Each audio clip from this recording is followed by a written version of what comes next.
Alright y'all, welcome back to the channel and to some more buckshot testing, and today we've definitely got a very interesting combination to try out, and it's one that honestly wouldn't surprise me if it did surprisingly well. We've tested these particular shells once before, and they are a very cheap, very basic budget load just through a stock full choke, and they were a decent performer. And this particular choke we've got tends to do well with loads that are loaded how these are from our experience in our tests so far. So this could be a pretty decent, very cheap combination. I really don't know. But as for those shells I brought out here today, I got out some more of these, the Monarch buckshot loads. These ones are their high velocity lead buckshot. They're a 12 gauge, 2 3/4 inch, 9 pellet load of double lot, moving about 1,345 feet per second. And these are very cheap. I think for a box of 25 of these, from what I remember, it was $13.99 or something, which compared to the rest of buckshot that you go see on the shelf right now, these are probably one of the cheapest out there. And here's what one of those shells looks like out of the box. They are a very, very basic load of buckshot, just a roll crimp with a little piece of plastic for an overshot card. You can see the pellets down in there. There's no wad, there's no buffer material, they're not plated. It's just a plastic 12 gauge hull with 9 pellets of double aught buck in it. So we'll see what these can do through today's choke combo. And as for today's setup, I brought out my Remington 1187 with this choke, which is the Kicks Buck Kicker Full. This particular buck kicker measures out right at a 693 constriction, so very typical full choke type of range, but it has done very well with several very cheap basic loads of buckshot like this before. So it might work out pretty decently for us today. And I guess we'll see if this combination could actually be good enough to potentially hunt with as well, since this is a hunting style choke. But as for today's test, everything is set up the same as usual. I got the big sheet of paper at 40 yards. I've got the chronograph so we can get our velocity, and I've got the templates that we can lay up over our results. So let's get you guys to view this target and see just what these very cheap Monarch double aught buck shells can do through the Kicks Buck Kicker Full. Might work out great, might be disappointing, it might be somewhere in the middle, but let's go test it and see if we can get a surprisingly good result.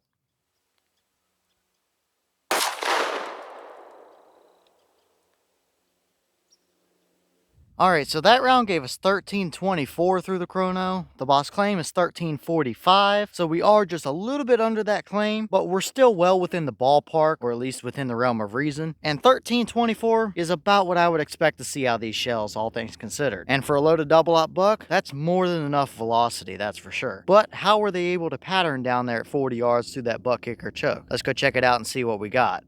Alright, so now we're down here at our 40-yard paper, and this is what we got. Now for reference, the white dot was the point of aim. The paper's 36 inches wide by about 42 or so tall, and we had 7 out of the 9 pellets actually hit the paper. And I can tell you, number 8 is this little trail right over here that you see in the middle of your screen, which is a little bit off the left edge of that paper. So we definitely had one flyer, and the other one, I have no idea where it went. So right off the bat here, definitely not nearly as good as what we had saw with those through a standard stock full choke. So here is a picture side by side of what the original full choke test looks like, and to be honest with you, after looking at it here in editing after the fact, I really don't think there's any massive difference between the two. Yes, sure, we might have had another flyer or two in this pattern compared to the original, but really, it's just a cheap shell, and I think that's probably just pretty realistic performance for these overall. So no drastic differences between the two, I wouldn't say. Now, yes, these are a very, very cheap basic load of buckshot. I did not expect flight control type of patterns down here, but I was kind of optimistic that we might see something a little bit better than this. Now, I can tell you, we have seen more expensive loads do worse than this. So it's far from the worst we've seen, but it's definitely nothing fantastic either. I did measure the farthest 2 points across, which is left to right there, and that gave us a 25 1/4 inch spread at 40 yards. So definitely nowhere near the top of the leaderboard, that's for sure. But I guess let's throw a couple templates up, which will give us a little better idea of how they did, although it's still nothing great, that's for sure.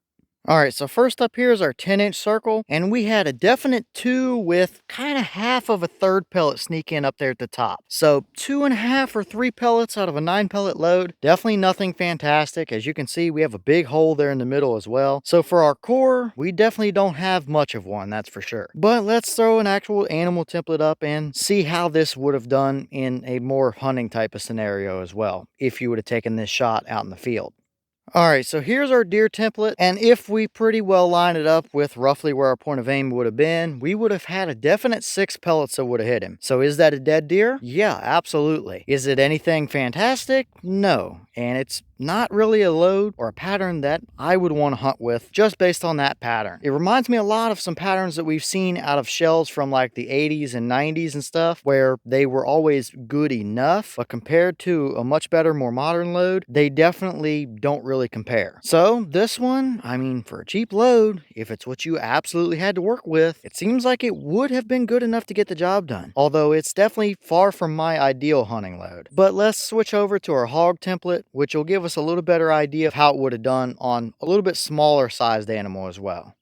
And here's that hog template, and it's pretty much the same story. You would have had a definite 6 that would have hit him, and for those of you coyote hunters out there, a coyote would be just a little bit smaller than this hog template is. So technically, yes, it's good enough for those as well, but overall, it's a cheap load. That's really what it is. We have seen a little better out of it, and we could potentially get a little bit more out of it still, but this combination is just nothing fantastic. So overall here, I was kind of optimistic that we might see a little bit better out of these, but that's why we test things and see what works and what doesn't.